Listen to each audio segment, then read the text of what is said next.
हे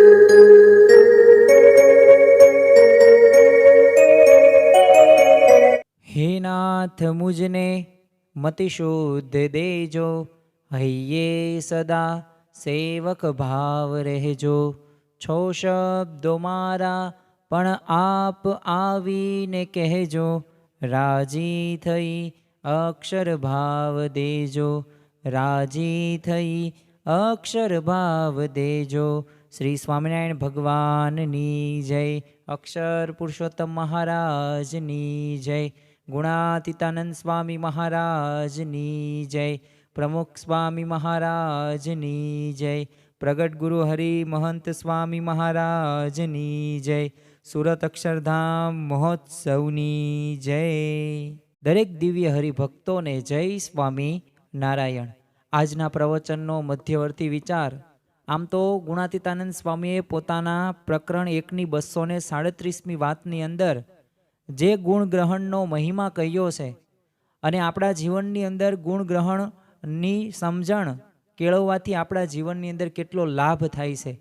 લૌકિક રીતે તો લાભ થતા જોવા મળે છે, પરંતુ આધ્યાત્મિક માર્ગની અંદર પણ ગુણગ્રહણથી લાભો આપણને પ્રાપ્ત થાય છે. તો તેના વિશે વિશેષ આજે આપણે સમજવાનું છે. સાથે સાથે આજે દરેક વ્યક્તિ કોઈક ને કોઈક અવગુણ અને સ્વભાવ અને ઇન્દ્રિયોની અંદર ફસાયેલો જોવા મળે છે. આપણામાં કંઈક ને કંઈક ખામી હશે, કસર હશે, એના લીધે આપણે એવું ખામી રહિત વાળું કાર્ય કરતા હશું. પરંતુ છતાં પણ ગુણાતીતાનંદ સ્વામી આપણને એક ઉચ્ચ સમજણ આપે છે. તો આ સમજણ કઈ? તો આ સમજણ એટલે કે ગુણગ્રહણની. તો સૌપ્રથમ આપણે એ વાતનું વાંચન કરીએ અને ત્યારબાદ સમજવાનો પ્રયત્ન કરીએ કે ગુણગ્રહણનું મહત્વ શું છે. સાથે સાથે લૌકિક લાભ અને આધ્યાત્મિક લાભો અને આપણા સત્પુરુષના જીવનની અંદર ગુણગ્રહણના કેવા પ્રસંગો બન્યા છે. તો આ વિશેષ વાતો આપણે તેમના પ્રસંગોથી જ કરવાના છીએ. સૌ પ્રથમ ગુણાતીતાનંદ સ્વામી પહેલા પ્રકરણની 237મી વાતમાં કહે છે કે સ્વામિનારાયણ હરે સ્વામીએ વાત કરી છે, નિત્ય લાખ રૂપિયા લાવે ને સત્સંગનું ઘસાતું બોલતો હોય તો તે મને ન ગમે, ને સૂતો સૂતો ખાય પણ ભગવાનના ભક્તનું સારું બોલતો હોય તો તેની ચાકરી હું કરાવું, એવો મારો સ્વભાવ છે. તો જો અહીંયા ગુણાતીતાનંદ સ્વામી પોતાના સ્વભાવની વાતો કરે છે. આમ તો શ્રીજી મહારાજને પણ ગુણગ્રહણ જે લેતા હોય એવા હરિભક્તો ઉપર વિશેષ એમને પ્રીતિ જોવા મળે છે. પરંતુ ગુણાતીતાનંદ સ્વામી તો અહીંયા ચોખ્ખું આપણને કહે છે. હવે એ સમયની અંદર લાખ રૂપિયા નિત્ય એટલે દરરોજ લાવતો હોય, કરોડો રૂપિયા દરરોજ લાવતો હોય.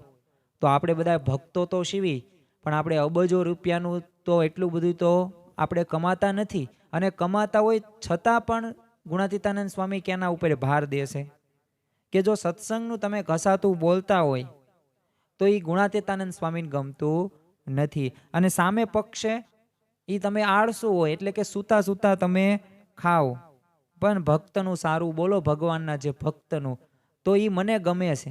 અને ગુણાતીતાનંદ સ્વામી ત્યાં સુધી કહી દીધું કે એ ભક્તની ચાકરી હું કરાવું. તો જો આવી રીતે ગુણાતીતાનંદ સ્વામીનો સ્વભાવ છે. તો હવે જો જે ભગવાનની આપણને પ્રાપ્તિ થઈ છે અને આપણી ગુણાતીત ગુરુ પરંપરાઓના જીવનની અંદર પણ એક આપણને આ સાર્થક થતું જોવા મળે છે કે ખરેખર ગમે તેવા દુઃખ કે સુખના પ્રસંગો હોય કે વિપરીત પરિસ્થિતિની અંદર પણ ગમે તેવો હરિભક્ત હોય છતાં પણ એમને દરેકમાં ગુણનું જ દર્શન થયું છે. એ શાસ્ત્રીજી મહારાજને એ જેમ તેમ કોઈ હરિભક્ત બોલી જાય તો શાસ્ત્રીજી મહારાજ એ શાસ્ત્રીજી મહારાજ તો કાયમ માટે કહેતા કે અમે ઉધારનો ચોપડો રાખતા જ નથી, અમે જમાનો જ ચોપડો રાખીએ છીએ. અને ખરેખર યોગીજી મહારાજ પણ તેમને કેટલું અસહ્ય તેમને વેદનાઓ સહન કરી છે, પણ કોઈ દિવસ એમને કોઈનો અવગુણ નથી લીધેલો. સાથે સાથે ભગતજી મહારાજનું પણ એટલું બધું અપમાન કરવામાં આવ્યું હોવા છતાં પણ તેઓ દરેકને બ્રહ્મની મૂર્તિ દેખતા હતા. પ્રમુખ સ્વામી મહારાજના જીવનમાં એ પ્રસંગોની હારમાળા એક છે કે જે પ્રસંગો આપણી સાથે બને ને તો આપણને વ્યક્તિ પ્રત્યેનો અવગુણ આવે, પરંતુ પ્રમુખ સ્વામી મહારાજને ક્યારેય કોઈ દિવસનો કોઈ હરિભક્તનો કે કોઈ સંતનો એમને અવગુણ નથી આવ્યો. એ દરેકમાં તેઓ ગુણનું જ દર્શન તેઓ કરતા. તો ખરેખર આપણી ગુણાતીત ગુરુ પરંપરા રહીને એ હકીકતની અંદર આ ગુણ ગ્રહણ એમના જીવનની અંદર જોવા મળે છે. તો હવે આપણે એ પણ સમજવું જોઈએ કે આપણે ગુણ ગ્રહણ આપણે કેળવીએ અને આપણને આ વાત તો સમજાઈ ગઈ કે આપણે નિત્ય લાખ રૂપિયા લાવતા હોય પણ સત્સંગનું ઘસાતું નહીં બોલવાનું. અને આપણા ભગવાનના જે ભક્ત છે એમના ગુણગાન ગાવાના, એટલે સારું બોલવાનું, પોઝિટિવ બોલવાનું. તો આનું મહત્ત્વ શું છે? જો અમે આવી રીતે વર્તીએ અને આવી રીતે અમે આચરણમાં મૂકીએ અમારા વિચારો, તો શું થાય? તો મુખ્યત્વે તે આપણને ભગવાનના એ ભક્તનું જો આપણે સારું બોલવીએ ને, એટલે શું કહેવાય? ગુણ ગ્રહણ કરવા. અને એ દરેક સાધકની એક અગત્યની અને મહત્વની બાબત ગણી શકાય. સૌ પ્રથમ તો પ્રમુખ સ્વામી મહારાજ તો ઘણી વખત કહેતા કે દેખતા છતાં આંધળા થવું અને સાંભળવા છતાં બહેરા થવું. એટલે કે અવગુણ દેખાય ને તોય તે આપણે એને અવગણવા કરવાનું અને ગુણો તરફ આપણે દ્રષ્ટિ રાખવાની વાત અહીંયા પ્રમુખ સ્વામી મહારાજ સમજાવે છે. અવગુણની વાત કોઈ કરે ને તો એને લક્ષમાં નથી લેવાની. તો લક્ષમાં કઈ વાત રાખવાની? ગુણની જ રાખવાની. જો અત્યારે 21મી સદીની અંદર તે ટેકનોલોજીની આપણે શોધ કરી છે, માણસ ચંદ્ર સુધી પહોંચી ગયો, આપણી પાસે લાખો પ્રકારની વાનગીઓ છે, આપણી પાસે એ વાહન વ્યવહાર, સંદેશા વ્યવહાર, અરે આપણે બિલ્ડિંગ્સ પણ હાયરાજ બનાવ્યા છે કે જે આમ કલ્પના ન થઈ શકે તેવું કાર્ય આજે માણસે કર્યું છે બુદ્ધિના બળ ઉપરથી. પરંતુ ખરેખર આપણે જે ગુણ જે લેવા જોઈએ અને આપણા જીવનની અંદર જે દરેકમાં આપણે પોઝિટિવ કંઈક લઈએ, કંઈક સારું શીખીએ, તો એવું અત્યારના સમયની અંદર ભાગ્યે જ એક મહદઅંશે ઓછું જોવા મળે છે. એક રાજા હતો, હવે પોતે છે ને શૂરવીર અને બાહોશ, અને ઘણા બધા રાજ્યોની અંદર એને ચડાઈ કરીને પોતે યુદ્ધ કરેલું અને વિજેતા પણ થયેલો. અને સાથે સાથે એટલો દયાવાન અને કરુણાવાન આ રાજા હતો કે એ ગામમાં અંદર એ જે રજવાડું હતું ને, આ રજવાડાની દરેક પ્રજા જે લોકો હતા ને, એમને આ રાજા બહુ ગમતો હતો. એટલે શાસન પણ એટલું બધું વ્યવસ્થિત સારું કરતો, એટલે સમૃદ્ધ બધા લોકો પણ હતા અને પોતાનો ખજાનો પણ ક્યારેક ખૂટે નહીં ને એટલો બધો એને ખજાનો ભેગો કરી નાખેલો. પરંતુ આ રાજાને એક ખામી હતી, અને એ ખામી કઈ? તો એને એક આંખે છે ને એ કાણો હતો, એટલે કે એને દેખાય નહીં. એટલે રાજાની તો ઉંમર વધતી ગઈ, એટલે પ્રજાજનોને હવે છે ને પ્રસ્તાવ મૂક્યો કે આપણે રાજાનું એક એવું શિલ્પ તૈયાર કરીએ. આટલું બધું આપણા રાજાએ આપણી માટે કરેલું છે અને આટલા દયાવાન અને કરુણાન શૂરવીર અને બાહોશ છે, તો આપણે એમની યાદમાં આપણે અત્યારથી જ તે શિલ્પનું આપણે અનાવરણ કરી નાખીએ, એટલે એમની કીર્તિ છે ને કાયમ માટે એમ નામ અમર રહી જાય. એટલે રાજાને આ પ્રસ્તાવ જ્યારે બધા પ્રજાજનો દ્વારા કહેવામાં આવ્યું, એટલે રાજાએ તો પ્રજાનો પ્રસ્તાવ હતો એ સ્વીકાર્યો અને કીધું કે આ શ્રેષ્ઠ શિલ્પીઓ છે ને ભેગા કરો, અને જે સારું બનાવશે ને એને આપણે ઇનામ આપશું, અને સારામાં સારું ઇનામ આપશું, અને જો સારું નહીં બનાવે ને તો એને પાછો દંડ દેશું. એટલે આ રીતે તમે જાહેરાત કરજો. એટલે બધા ગામો ગામથી અલગ અલગ જે શિલ્પકારો હતા, જે નિપુણ હતા પોતાની કળાની અંદર, તો બધા આવે છે. એમાં એક શિલ્પી આવે છે અને એ શિલ્પીએ પોતે રાજાનું એક શિલ્પ બનાવ્યું. હવે આબેહૂબ જ તે શિલ્પ હતું, પરંતુ પ્રશ્ન શું? રાજાની એક આંખ કાણી હતી, એટલે રાજાને જે શિલ્પ બનાવનાર હતો ને એને તે એ આબેહૂબ તો બનાવ્યું, પણ એવું ને એવું જ બનાવ્યું. એટલે એ શિલ્પની અંદર પણ આંખ એક કાણી. હવે રાજાએ આ શિલ્પ જોયું, એટલે રાજાને કાંઈ ગમ્યું નહીં કે આ તો ખામીવાળું બનાવ્યું છે, એટલે તરત તેને દંડ ફટકાર્યો. બીજાએ પણ શિલ્પ બનાવ્યું, એટલે એમાં તો એને રાજાની છે ને બંને આંખો આમ સારી બનાવી, કારણ કે એને ખબર હતી કે આને પહેલાં જે શિલ્પ આવ્યું ને એને એ કાંઈક કાણી બતાવી, એટલે આબેહૂબ તો બનાવ્યું હતું, પરંતુ એ ભૂલ આમાં ખાઈ ગયો હતો ને દંડ એને મળ્યો હતો. એટલે આ શિલ્પકાર થોડોક હોશિયાર હશે, એટલે એને બંને આંખો સારી બનાવી. રાજાને બોલાવવામાં આવે છે. રાજાએ જોયું તો આ તો કોઈ બીજાનું હોય એવું લાગે છે, આમાં તો બંને આંખો હારી છે, એટલે એને દંડ કરી નાખ્યો. એટલે હવે છે ને બધા મૂંઝાઈ ગયા કે આ રાજા છે કાણો, અને વાસ્તવિકતાને ઢાંક્યા વિના આ રાજાને ગમે એવું શિલ્પ કેવી રીતે બનાવી શકીએ. એટલે એક શિલ્પી પોતે હોશિયાર હતો અને ચતુર પણ હતો અને કોઠા હૂજવાળો હતો. એટલે એક શિલ્પી ત્યાં આવે છે અને રાજાને કહે છે કે હું તમારે જેવું ચિત્ર બનાવી દઉં, તમને ગમે તેવું, તમે મને ઇનામ આપો ને એવું શિલ્પ બનાવી દઉં. એટલે રાજાને થયું કે આ નક્કી પોતે અહંકારી છે, નક્કી દંડ ને પાત્ર થવાનો જ છે, એવું બનાવ્યું એકશે નહીં. પરંતુ આ હોશિયાર હતો એટલે રાજાનું શિલ્પ એને બનાવ્યું. અને બનાવ્યું ને પછી રાજાને બોલાવ્યા કે જોવો તો શિલ્પ તમારું તૈયાર થઈ ગયું. અને રાજાએ શિલ્પ જોયું ને તો બહુ ગમ્યું. એટલે શિલ્પીને પછી ઇનામ આપવામાં આવ્યું, સોના મોહર આપવામાં આવ્યા. પણ શા માટે? કેવું શિલ્પ હતું? તો આ શિલ્પીએ આ રાજાનું શિલ્પ કેવું બનાવ્યું કે રાજા એ જંગલની અંદર આમ શિકાર કરતો હોય ને એવો બતાવ્યો. અને આમ ધનુષ્ય તાણીને એક આંખે આમ નિશાન તાકતો હોય ને એવી મુદ્રાની અંદર આખા શિલ્પમાં એને કંડાર્યું હતું. એટલે જો એને રાજાનો જે દોષ હતો ને, એટલે જે ખામી હતી એને ઢાંકી દીધી.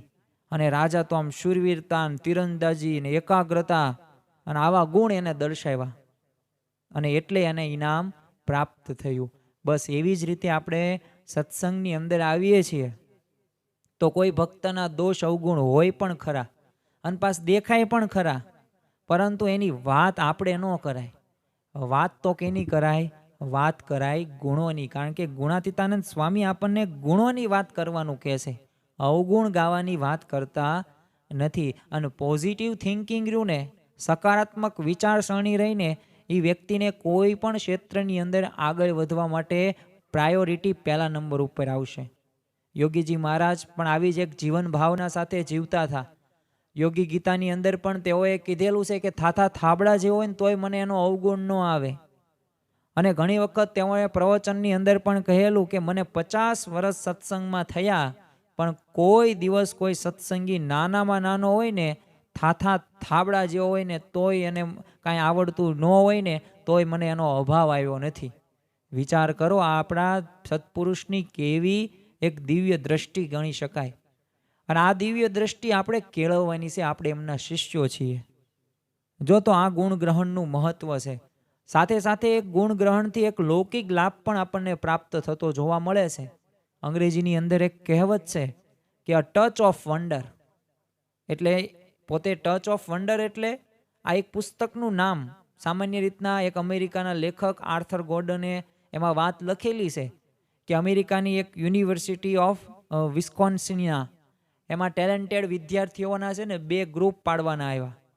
અને બંને ગ્રુપની અંદર છે ને વિદ્યાર્થીઓમાં લેખક હોય, કવિ, પત્રકાર અને સારા વિચારવાળા હોય ને એવા નક્કી કરવામાં આવ્યા.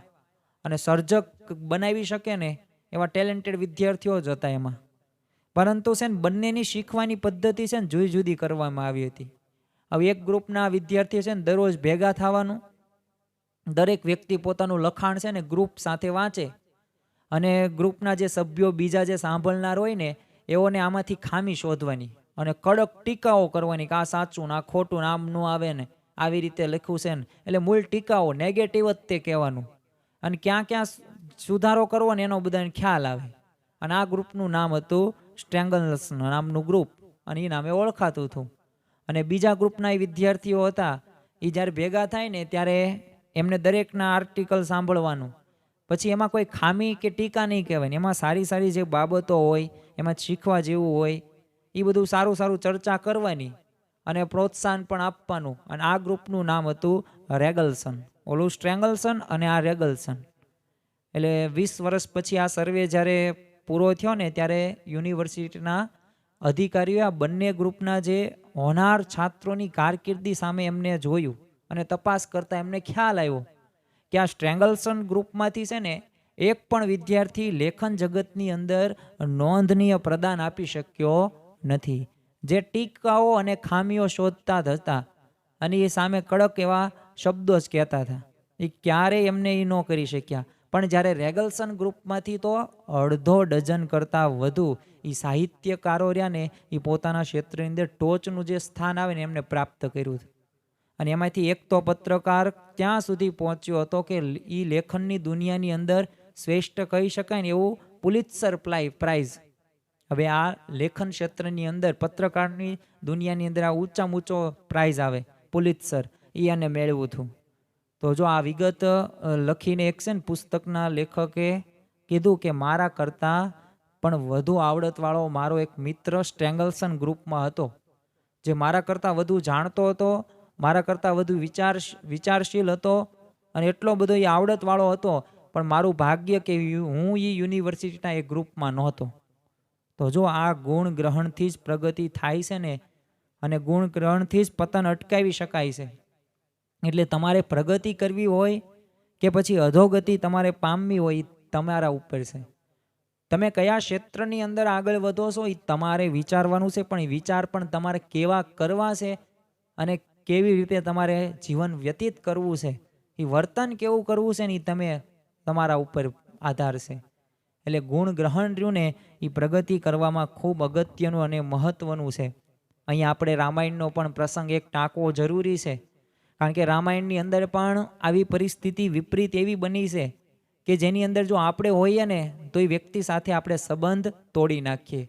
અત્યારે તો તમે જોતા હશો કે પારિવારિક પ્રશ્નો દિવસે ને દિવસે વધતા જતા જોવા મળે છે. કોઈક થોડાક પૈસા સાટું ભાઈ બહેનનો, કાકા મામા માસી ફઈનો સંબંધો તોડી નાખે છે. એક થોડાક શબ્દો અલ્પ એવા કીધા હોય, જે શબ્દો આમ અગત્યના એટલા બધા ન કાંઈ કડક હોય, પણ છતાં પણ વ્યક્તિ આજે મોટું કરી નાખે છે. તો શું? તો આનું કારણ છે આપણે ગુણ સામે દ્રષ્ટિ નથી રાખતા. એ વ્યક્તિએ આપણા માટે સારું શું કર્યું, આપણને કેટલો મદદ કર્યું, એનો આપણે ભૂલી જઈએ છીએ. આપણે ઉપકાર ભૂલી જઈએ છીએ ને ત્યારે જ પ્રશ્નો થાય છે. આ ઉપકાર એટલે શું? ગુણ. આપણે દરેકને ગુણ જોવાનું છે. જો ગુણ જોશું ને તો વાંધો નહીં આવે. રામાયણની જ વાત કરી પ્રસંગની કે દશરથ રાજાના કુટુંબની અંદર એ પ્રશ્ન આવ્યો. પ્રશ્ન શું આવ્યો કે એ મંથરાએ કઈ કઈને કાન ભંભેરણી કરી કે જો આ રામ ભગવાન, આ રામ પોતે જો ગાદીએ આવશે ને તો તારું એટલો બધો હક નહીં રહે, અને રાજમાતા તું નહીં ગણા.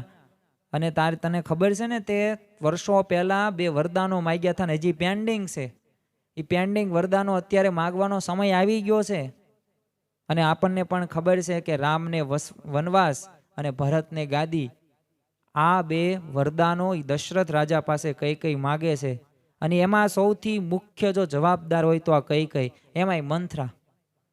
પરંતુ રામચંદ્રજી સાથે આવું બન્યું ને છતાં પણ એમને ગુણ જ ગ્રહણ કર્યો છે.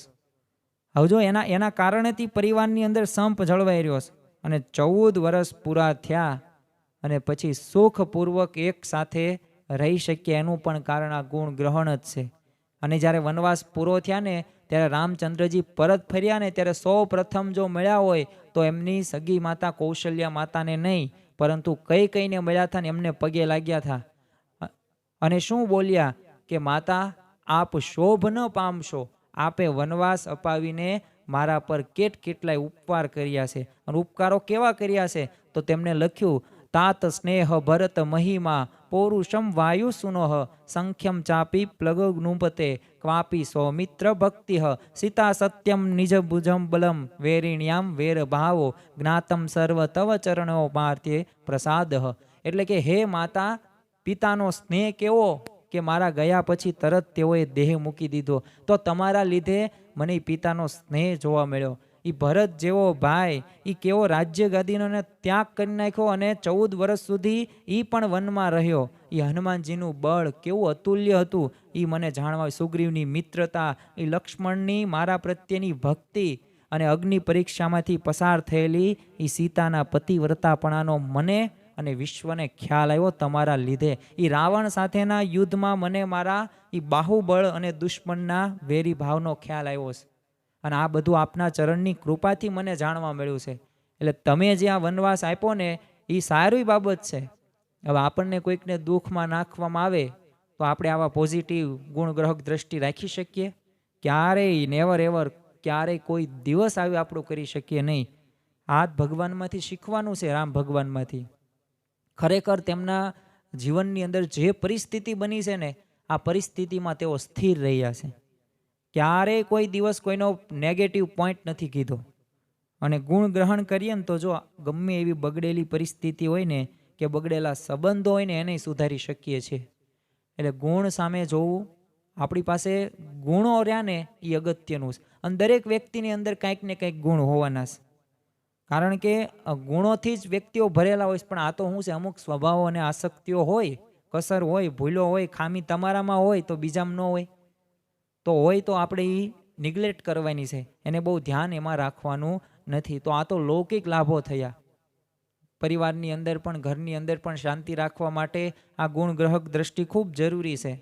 આધ્યાત્મિક લાભો પણ આપણને પ્રાપ્ત થતા જોવા મળે છે, કારણ કે ગુણ ગ્રહણ કરવાથી એક સત્સંગની અંદર સ્થિરતા રહે, પ્રગતિ થાય અને એક સુખ શાંતિ પણ આપણને પ્રાપ્ત થાય છે. અને મહત્વનું ને અગત્યનું, સત્પુરુષનો રાજીપો પ્રાપ્ત થાય છે. કારણ કે આપણને જે સત્પુરુષ કહે છે એ પ્રમાણે આપણે વર્તીએ તો ભગવાન અને સંત રાજી થાય જ તે. તારીખ 8/11/2006 રોજ જ્યારે પ્રમુખ સ્વામી મહારાજ લંડનની અંદર વિરાજમાન હતા અને ત્યાં અમેરિકાથી એક હરિભક્ત દર્શન કરવા માટે આવે છે, અને એમના વિશે વાત કરતા સંતોએ કીધું કે આ હરિભક્ત વિશેષતા એ છે કે એમના મોઢેથી અવગુણની વાત નીકળે જ નહીં. એટલે સ્વામીશ્રીએ તો આ સાંભળ્યું ને એટલે અત્યંત રાજી થઈ ગયા ને હરિભક્તને ધબા પણ માર્યા, અને પછી સામે ઊભેલા સૌને કીધું કે આપણે પણ આ જ શીખવાનું છે.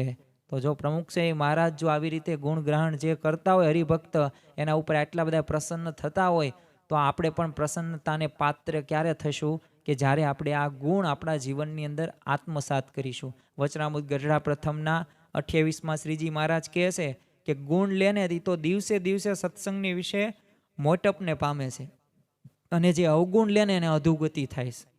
જૂનાગઢના તે માવા ભગત આમ શારીરિક અવસ્થાના લીધે છે ને સેવા કરી શકે નહીં, એમને સેવા કરવાનું તાન ખરી, પરંતુ આવું શારીરિક અવસ્થા એવી એટલે સેવા કાંઈ કરી શકે નહીં. એટલે જે મળે ને એ સંતો ને હરિભક્તો એ બધાને ગુણોની મહિમાની જ વાતો કરે. એટલે ગુણાતીતાનંદ સ્વામીએ આ જોયું અને એમને તો અંતર્યામી, એટલે એ તો સમજી ગયા, એટલે એ તો બહુ રાજી થઈ ગયા. અને જ્યારે કોઈકે કીધું કે આ માવા ભગત તો સેવા જ નથી કરતા, ગુણાતીતાનંદ સ્વામીને કોઈક હરિભક્તે આવું કીધું, એટલે ત્યારે ગુણાતીતાનંદ સ્વામીએ કહ્યું કે તેઓ તો તમારા કરતાં પણ વધુ સેવા કરે છે. અને ભલે સેવક જે હતા બીજા એ કે હરિભક્ત કેમ એવી રીતના સ્વામી કહો છો, અમે સેવા કરીશું, એ તો બેઠા બેઠા ખાય છે ને આવી રીતે, એમની શારીરિક અવસ્થા એટલી બધી સારી નથી. ત્યારે સ્વામીએ શું કીધું કે કારણ કે એ બધાનો ગુણ લેશે ને એટલે તમારી કરતાં વધુ સેવા કરે છે. જો આ ગુણ ગ્રહણની ટેવ હોય ને તો ગુણાતીતાનંદ સ્વામી તેનો લાભ બતાવતા પણ કહે છે કે ભગવાનના ભક્તના ગુણ કેવા, તેમાંથી જીવ બ્રહ્મરૂપ થઈ જશે. અને બ્રહ્મરૂપ થવા માટે દરેકના ગુણ આપણે કહેતું રહેવું. કાંઈક અવગુણ હોય પણ એ આપણે શું ધ્યાનમાં લેવાના નથી. આપણે તો ગુણ સામે જ દ્રષ્ટિ કરવી, કારણ કે સત્સંગની અંદર આવ્યા છે. અને આ તો શું છે, પ્રમુખ સ્વામી મહારાજ કહેતા કે જેમ કોઈ ગાડી ખોટવાઈ ગઈ હોય અને આપણે એને જે તે પ્રકાર ગેરેજમાં મૂકવામાં આવે છે ને પછી રિપેરિંગ કામ કરવું, એમાં આપણે બધાય તે એક પ્રકારની ખોટવાયેલા જીવો છીએ, જે આમથી આમ ચોરીએ 184માં અંદર ફરી આપણે આમથી આમ ભમીએ છીએ. તો આને સ્થિર કરવા માટે રિપેરિંગ કરવા માટે આપણા સત્પુરુષ મળ્યા છે, અને જે આપણને પ્રાપ્તિ થઈ છે, તો પછી આ પ્રાપ્તિમાં આપણે પરિવર્તન તો થવું પડે, પ્રતીતિ તો થવી પડે. અને ક્યારે થાય, એ બ્રહ્મરૂપ જીવ ક્યારે થાય કે આપણે એમના વચનોની અંદર વિશ્વાસ રાખીને આગળ વધીએ ને તો શક્ય છે. ત્યાં ગુણ ગ્રહણની અંદર જો સૌથી મોટો ગુણ હોય ને તો એ સંબંધનો મહિમા. કારણ કે સંબંધનો મહિમા એક વખત હશે ને તો ગમે તેવું કાર્ય થતું હશે તો આપણને અભાવ નહીં આવે, અવગુણ નહીં આવે, ગુણ જ ના દર્શન થશે. કારણ કે ગુણ ગ્રહણથી છે ને સત્સંગમાં આપણને ઘણા બધા લાભો પ્રાપ્ત થાય છે, પરંતુ કોઈકને થાય કે કોઈનો અયોગ્ય સ્વભાવ હોય, એમાં જરાય ગુણય ન હોય, તો પછી આપણે કેવી રીતે ગુણ લેવો? આવા દરેક હરિભક્તો મુમુક્ષોને પ્રશ્ન થાય તો કદાચ જો આપણી ગુણ શોધવાની દ્રષ્ટિ ન હોય ને તો શ્રીજી મહારાજ એક મોટો ગુણ બતાવે છે, અને આ ગુણ એટલે સંબંધનો મહિમા. વચનામૃત ગઢડા પ્રથમના 24ની અંદર શ્રીજી મહારાજ કહે છે કે જ્યારે કોઈ હરિભક્તનો દોષ નજરમાં આવે ત્યારે એમ સમજવું છે કે એનો સ્વભાવ સત્સંગમાં ન ઘટે તેવો છે, તો પણ એને સત્સંગ મળ્યો છે, અને એ જેવો તેવો છે તોય સત્સંગમાં પડ્યો છે, તે એનો પૂર્વજન્મનો અથવા આ જન્મનો સંસ્કાર ભારે છે, તેથી આવો સત્સંગ મળ્યો છે, એમ સમજીને તેનો પણ અતિશય ગુણ લેવો. જો અહીંયા શ્રીજી મહારાજ આપણને એક સમજણ આપે છે, અને આમ તો સમજણથી જ સુખી રહેવાય છે. કારણ કે રાજા ભી દુખિયા, રંગ ભી દુખિયા, ધનપતિ દુખિત વિકાર મેં, વિના વિવેક ભેખ સબ દુખિયા, જૂઠા તન અહંકાર મેં. એટલે જેમાં સંત એટલે કે સમજણવાળા હોય ને એને સુખી કહ્યા છે. તો આ સમજણ કઈ રાખવાની? તો શ્રીજી મહારાજે આપણને અહીંયા સ્પષ્ટ કીધું કે ચાલો કોઈકનો એવો અભાવ, અવગુણ એવું કંઈક તમને દેખાતું હોય કે એનામાં તમને ગુણ દેખાય જ નહીં, તો આપણને મોટામાં મોટું શું કીધું કે એને પૂર્વજન્મનું કંઈક સારું હશે અથવા તો આ જન્મના કંઈક સંસ્કારો ભારે હશે તો જ આ સત્સંગનો યોગ થયો છે અને તો જ સત્સંગની અંદર રહ્યા છે. બાકી તો કેટલાય હરિભક્તો એવા પણ છે કે જે સત્સંગની અંદર આવે, મહિનો 2 મહિનો સત્સંગ કરે ને પાછા સત્સંગમાંથી વહી જાય. કાંઈક એને કાંઈક ન ગમે એવું થયું હોય અથવા અપમાન થયું હોય અથવા તો બીજી ત્રીજી રીતે પણ અવગુણ લઈને પોતે સત્સંગની અંદર જ પડી જાય છે. તો જે હરિભક્ત ટક્યો છે તો એનામાં કાંઈક તો એવો સંસ્કાર હશે, કાંઈક તો પૂર્વજન્મનું સારું હશે, પ્રારબ્ધ એનું હશે તો જ આ થાય. તો આ એવો પણ ગુણ રાખીને આપણે શું કહેવાનો, અતિશય ગુણ લેવાનો છે. આ જો આપણને મહારાજ અહીંયા કહેશે, જો દરેક સંશય માત્રના જવાબો છે ને આપણને શ્રીજી મહારાજે આપ્યા છે, આપણી ગુણાતીત ગુરુ પરંપરાના જીવનની અંદર જોવા મળે છે. તો આ સત્સંગ મળ્યો ને એ જ મોટો ગુણ અને એ જ મોટો સંબંધનો મહિમા. ભગતજી મહારાજ પાસે ગોરધનદાસ કોઠારી, હવે જેટલી સત્તા અને માન સન્માન એમની પાસે નહોતા, પણ છતાં પણ ગોરધનદાસ કોઠારી કરતાં ભગતજી મહારાજને વધુ આનંદ આવતો હતો. હવે ભગતજી મહારાજે પોતાનું આનંદનું રહસ્ય બતાવતા ગોરધનભાઈ કોઠારીને કહેલું કે હું તો છે ને સૌને બ્રહ્મની મૂર્તિ દેખું છું. આ સંબંધનો મહિમા. કારણ કે તમને જે હરિભક્ત મળ્યા છે, તમને જે કાર્ય કરો, જે સંતો, સત્પુરુષ, જે મંદિરો, જે શાસ્ત્રો, આ સંબંધ આપણને કોનો થયો છે? જો સંબંધનો મહિમા હશે ને તો અતિશય ગુણ આવવાના જ છે. પણ જો સંબંધનો કાંઈ મહિમા ન હોય અને તમારી રીતના તમે મન ફાવે તેમ વર્તતા હોય તો પછી એક સમય તો એવો આવશે કે સત્સંગની અંદર તમે સાવ એટલે સાવ નીચી કક્ષામાં આવી જશો અને અમુક વાર તો એવું પણ થશે કે સત્સંગ હાવ ચૂથાઈ પણ જશે. તો ખરેખર આપણા જીવનની અંદર જે આપણને સંબંધ મળ્યા, જે આપણને પ્રાપ્તિ થઈ છે ને, આ પ્રાપ્તિની સચ્ચાઈને સ્વરૂપ અને પછી કૃતાર્થપણું આપણે માનવાનું છે. અને તો આપણા જીવનની અંદર આ ગુણ ગ્રહણનો ગુણ આવવાનો છે. પ્રમુખ સ્વામી મહારાજને એકવાર છે ને પૂછવામાં આવ્યું કે આપ સંતો ભક્તોને કેવી દ્રષ્ટિથી જુઓ છો? એટલે ત્યારે સ્વામીશ્રીએ કહ્યું કે બધા અક્ષરધામના મુક્તો છે, બધા દિવ્ય છે. જો એટલે જ મહંત સ્વામીમાં જે આપણને આપ્યો અક્ષરમ અહમ પુરુષોત્તમ દાસોસ્મી, કે અક્ષર એવો હું પુરુષોત્તમનો દાસ છું. બધા હરિભક્તો સંતોને આ પૂજાની અંદર પણ આપણે બોલીએ છીએ આશ્રય દીક્ષા મંત્ર. તો ખરેખર આપણે અક્ષર માનવાનું છે અને જો માનશું ને તો જ આપણને કોઈ પણ પરિસ્થિતિની અંદર આપણે સ્થિર પણ રહી શકીશું અને કોઈ સામેવાળો વ્યક્તિ આપણને દુઃખી કરી શકશે નહીં. તારીખ 3/12/2017 અંદર જયપુરની અંદર મહંત સ્વામી મહારાજ વિરાજમાન હતા અને સવારે અલ્પાહાર બાદ છે ને મહંત સ્વામી મહારાજે સેવક સંતને કીધું કે મારો ખોરાક લાવો. અલ્પાહાર તો થઈ ગયો એટલે સ્વામીશ્રીએ સાહજિકતા જ કીધું મારો ખોરાક. એટલે કોઈને કાંઈ સમજાણું નહીં એટલે સ્વામીશ્રી ફરી વખત બોલ્યું કે મારો ખોરાક. એટલે ફરી કાંઈ એમને કાંઈ સમજાણું નહીં એટલે સેવક સંતે નમ્રતાથી મહંત સ્વામીને પૂછ્યું કે શું સ્વામી તમે કહો છો, આ ખોરાક શું, તમે અલ્પાહાર તો કરી નાખ્યો? એટલે સ્વામીશ્રીએ ત્યારે હળવેકથી કહ્યું કે ગુણ ગ્રહણ. તો જો રોજની જેમ અલ્પાહાર બાદ છે ને સ્વામીશ્રી ગુણોરૂપી ખોરાકની માંગણી કરી રહ્યા હતા. તો જો જે તેઓને સારી પેઠે પીરસવામાં આવ્યો અને દિલ્હીના એ સંતોની વિશેષતા મહિમા કહેતા જણાવવામાં આવ્યું કે તેઓ અહીં મદદ કરવા માટે આવ્યા છે તો સેવા જ કરી રહ્યા છે, લાભ લેવાનો વિચાર જ નથી કર્યો.